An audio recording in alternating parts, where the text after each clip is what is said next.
Current account ಅಲ್ಲಿ ಸಾಧಾರಣವಾಗಿ 7 ದಿವಸ ಇರುತ್ತೆ ಟೆಂಪರರಿ ಓವರ್ ಡ್ರಾಫ್ಟ್. ಅದನ್ನ ತುಂಬಿದ್ರೆ ಇನ್ನೊಂದು ಮಿಕ್ಕಿದ್ ಕೊಡ್ತಾನೆ, ಅದನ್ನ ತುಂಬಿದ್ರೆ ಇನ್ ಮಿಕ್ಕಿದ್ ಕೊಡ್ತಾನೆ. ಈ ಸಿಟಿ ಮಾರ್ಕೆಟ್ ಅಲ್ಲಿ ಬೆಳಗ್ಗೆ ಹೊತ್ತು ಈ ಮನಿ ಲೆಂಡರ್ಸ್ ಇರ್ತಾರೆ, ಈ ಗಾಡಿ ಗಿಡಿ ತಳ್ಕೊಂಡೋಗೋರೆಲ್ಲ ಇರ್ತಾರಲ್ಲ, ಅವ್ರಿಗೆಲ್ಲ ಬೆಳಗ್ಗೆ ಎದ್ದು 1000 ರೂಪಾಯಿ ಕೊಡ್ತಾರೆ. ಮೊದಲು 100 ರೂಪಾಯಿ ಕೊಡ್ತಿದ್ರು, ಈಗೆಲ್ಲ ರೇಟ್ ಜಾಸ್ತಿ ಆಗಿದೆ ಅಂತ 1000 ರೂಪಾಯಿ ಕೊಡ್ತಾರೆ. ಬಂದು ಸಾಯಂಕಾಲ 7 ಗಂಟೆಗೆ 1200 ರೂಪಾಯಿ ಕೊಟ್ಟು ಹೋಗ್ಬೇಕು. ಈ ಆಟೋ ರಿಕ್ಷಾ ಇದೆಯಲ್ಲ ಅದು ಹಂಗೆ, ಬೆಳಗ್ಗೆ ಬಂದು ಆಟೋ ರಿಕ್ಷಕ್ಕೆ ತೊಗೊಂಡೋಗ್ಬೇಕು, ಸಾಯಂಕಾಲಕ್ಕೆ 250 ರೂಪಾಯಿ ಕೊಡಬೇಕು.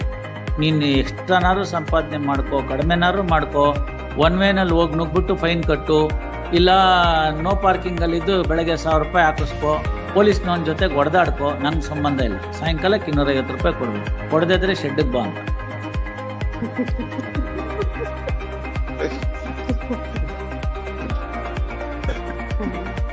ಕರೆಂಟ್ ಅಕೌಂಟ್ ಒಂದು ಹಂಗೇನೆ.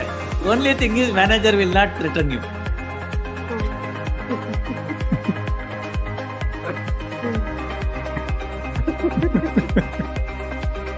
Yes, no other matter to be looked into in this appeal. I have checked it up. I only requested for 1 lakh. I even don't know when 2 lakh. Kottru bank ಅವರು Only after plain government flood I came to know that it is 2 lakhs. 1 lakh ರೂಪಾಯಿ ವಾಪಸ್ ಕೊಟ್ಬಿಡ್ಬೇಕಾಗಿತ್ತು ಅವತ್ತು. Yes, but I had agreed in the play. No. See, ಸಾಲ ಕೊಡೋಕ್ಕೇನೋ bank ಅವ್ರು ready ಆಗಿದ್ರು, ನಮ್ಗೆ 1 ಲಕ್ಷನೇ ಸಾಕು ಅನ್ನಿಸ್ತು. ಇಮಿಡಿಯೇಟ್ಲಿ 1 ಲಕ್ಷ ಡ್ರಾ ಮಾಡಬಾರ್ದು.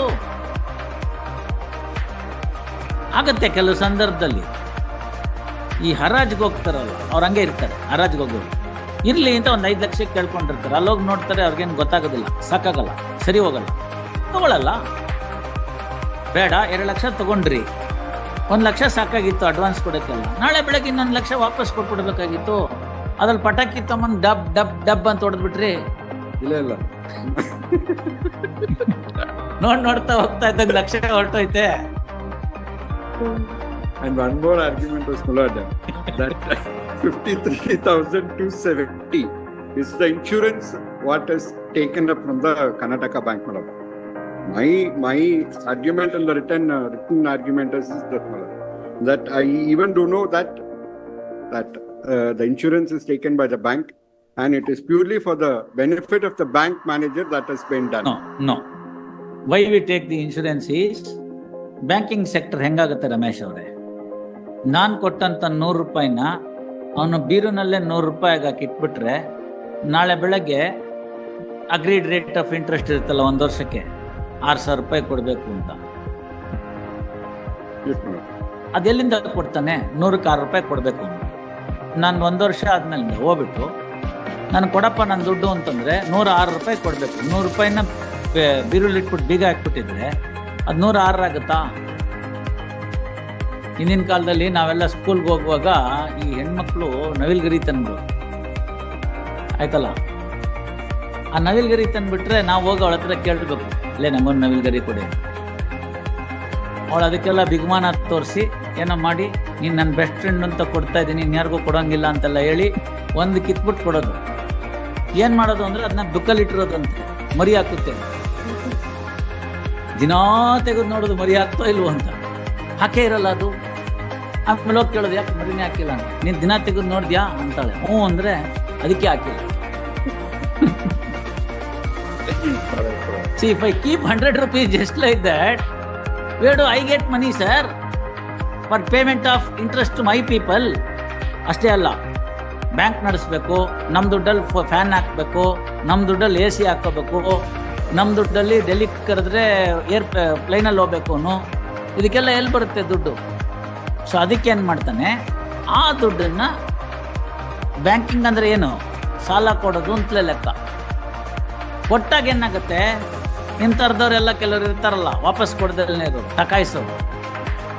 ಅವ್ರಿಗೋಸ್ಕರ ನನ್ನ ದುಡ್ಡಿಗೆ ಪೂರ್ತಿ ಹಾಳಾಗೋಗ್ಬಿಡ್ಬಾರ್ದು ಅಂತ ಈ ಬ್ಯಾಂಕಿಂಗ್ ರೆಗ್ಯುಲೇಷನ್ ಮಾಡೋಂಥವ್ರೆಲ್ಲ ಏನು ಹೇಳಿದ್ರು, ಡಿಪಾಸಿಟರ್ಗೆ ಅಷ್ಟೋ ಇಷ್ಟೋ ವಾಪಸ್ ಬರಲೇಬೇಕಾಗುತ್ತೆ, ಅದಕ್ಕೋಸ್ಕರ ಇಂಥ ಅಕೌಂಟ್ಗಳಿಗೆ ಜನರಲ್ ಆಗಿ ಒಂದು ಇನ್ಶೂರೆನ್ಸ್ ಮಾಡಿಸ್ಕೊಳ್ಳಿ ಅಂತ ಹೇಳಿದ್ರು.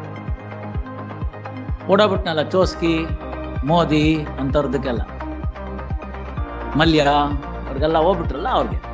ಸೊ ಅಂಥವ್ರಿಗೆಲ್ಲ ಬೇಕಲ್ಲ ಅಂತ. ಅದಕ್ಕೆ ಡೆಪಾಸಿಟ್ ಲಿಂಕ್ಡ್ ಇನ್ಶೂರೆನ್ಸ್ ಸ್ಕೀಮ್ ಅಂತ DIGC ಅಂತಲೂ ಏನೋ ಇತ್ತು ಆ ಥರ. ನಾನು ಒಂದು 13 ಬ್ಯಾಂಕಲ್ಲಿ ಇದ್ದೆ ಪ್ಯಾನಲ್ನಲ್ಲಿ, ಅದಕ್ಕೋಸ್ಕರ ಇವೆಲ್ಲ ಗೊತ್ತು. DICGCನೋ ಏನೋ ಆ ಥರ ಒಂದೇನೋ ಹೆಸರಿದೆ ಆ ಥರ. ಡೆಪಾಸಿಟ್ ಲಿಂಕ್ಡ್, ಬೇಸಿಕಲಿ ಡೆಪಾಸಿಟ್ನ ಪ್ರೊಟೆಕ್ಟ್ ಮಾಡೋವಂಥದ್ದು. ಆ ದುಡ್ಡು ಬರುತ್ತೆ ಇಂಥದ್ದೆಲ್ಲ ಆಗ್ಬಿಟ್ಟಾಗ. ಆ ದುಡ್ಡಲ್ಲಿ ಈ ಜನಕ್ಕೆ ಯಾರು ಇರ್ತಾರೆ ಅವ್ರು ಕೊಡ್ತಾರೆ. That doesn't take away the right of the bank to recover from you. ಅರ್ಥ ಆಯ್ತಲ್ಲ? ರಿಟರ್ನ್ ಆಫ್ ಆಗಿದ್ರು ಕೂಡ ನನ್ನ ಪ್ರಾಫಿಟ್ಸ್ ಇಂದ, ಬುಕ್ಸ್ ಇಂದ, that will not become a non recoverable debt. It is still a recoverable debt. You understand that? So ಏನಾಗುತ್ತೆ ಅವನವಾಗ, ಯಾರ ಹತ್ರ ಏನು ಇಲ್ವಾ, ಉದಾಹರಣೆಗೆ ಅರ್ಷದ್ ಮೆಹತಂಗ್ ಕೊಟ್ಟಿದ್ದೆ ಅಂತ ಇಟ್ಕೊಳ್ಳಪ್ಪ, ಅವ್ನು ಪಾಪರ್ ಆಗ್ಬಿಟ್ಟ, ತೆಲ್ಗಿಗೆ ಕೊಟ್ಟಿದ್ದೆ, ಅವ್ನು ಜೈಲ್ಗೆ ಹೋಗ್ಬಿಟ್ಟ. ಈಗೇನ್ ಮಾಡ್ಬೇಕು ಜನ? ಏನೂ ಸಿಕ್ಕೋದಿಲ್ಲ ಅವನಿಗೆ, ಅದು ಹೋಯ್ತದು, ಬರಲ್ಲ. ಅದು ಪೇಪರ್ ಡಿಗ್ರಿ ಇಟ್ಕೊಂಡು ಖುಷಿ ಪಟ್ಕೋಬೇಕು, ಕಟ್ಟಾಕಿಟ್ಕೊಂಡು. ಅದ್ರ ಜನಕ್ಕೆ ಏನಾಗಬೇಕು, ಬ್ಯಾಂಕಿಂಗ್ ಸೆಕ್ಟರ್ ಹೆಂಗಾಗಬೇಕು, ಅರ್ಥ ಆಯ್ತಲ್ವಾ? ಆ ಭಾಗಕ್ಕೆ ಬಂದಾಗ ಸ್ವಲ್ಪ ಇನ್ಶೂರೆನ್ಸ್ ಇಟ್ಕೋಬೇಕು ಅನ್ನೋದು ಕರೆಕ್ಟ್. ಆ ಇನ್ಶೂರೆನ್ಸ್ ಪ್ರೀಮಿಯಂ ಯಾರು ಕಟ್ಟಬೇಕು ಅನ್ನೋ ಪ್ರಶ್ನೆ ಬರುತ್ತೆ. ಅಲ್ಲಿ ನಿಮ್ಮ ಟರ್ಮ್ಸ್ ಇರುತ್ತಲ್ಲ, ಅಕೌಂಟ್ ಓಪನ್ ಮಾಡುವಾಗ ಅದ್ರಲ್ಲಿ ಹಾಕೊಂಡಿರ್ತಾನೆ, ಇನ್ಶೂರೆನ್ಸ್ ಪ್ರೀಮಿಯಮ್ಮು ಬರ್ತಕ್ಕಂಥ ದುಡ್ಡನ್ನ ನಿನ್ನ ಅಕೌಂಟಿಂದನೇ ಡೆಬಿಟ್ ಮಾಡ್ತೀನಿ ಅಂತ. ಅವತ್ತು ಸಾಲ ಬೇಕಾಗಿರುತ್ತಲ್ಲ, ಆ ಸಣ್ಣಕ್ಷರ ಓದೋಕ್ ತಂಟೆಗೆ ಹೋಗಲ್ಲ, ಎಲ್ಲೆಲ್ಲಿ ಕೇಳಿದ್ರೆ ಅಲ್ಲೆಲ್ಲ ಟಕ ಟಕ ಟಕ ಟಕ ಅಂತಾರೆ. ಸೈನ್ ಇಕ್ಕಿದ್ದು ದುಡ್ಡು ದುಡ್ಡು. ನೀವೊಬ್ಬರೇ ಅಲ್ಲ, ನಮ್ಮ ಸರ್ಕಾರನೇ ಹಂಗೆ ಮಾಡ್ಬಿಡ್ತು. ಕೇಂದ್ರ ಸರ್ಕಾರ ಅಲ್ಲೆಲ್ಲೋ ಹೋಯ್ತು, ಜಿನೇವಾ ಅಂತ. ಭಾಷೆ ಬರಲ್ಲ, ಏನು ಬರಲ್ಲ. ಅವ್ರು ಯಾರೋ ಫಾರಿನ್ ಸೆಕ್ರೆಟರಿ ಇದ್ರು, ಪ್ರೈಮ್ ಮಿನಿಸ್ಟರ್ಗೆ ಹೇಳ್ರಿ ಇಲ್ಲೆಲ್ಲ ಸೈನ್ ಹಾಕ್ಬೇಕು ಅಂತ. ಅವನ ಹಾಕ್ತ ಯಥಾ ರಾಜ ತಥಾ ಪ್ರಜಾ.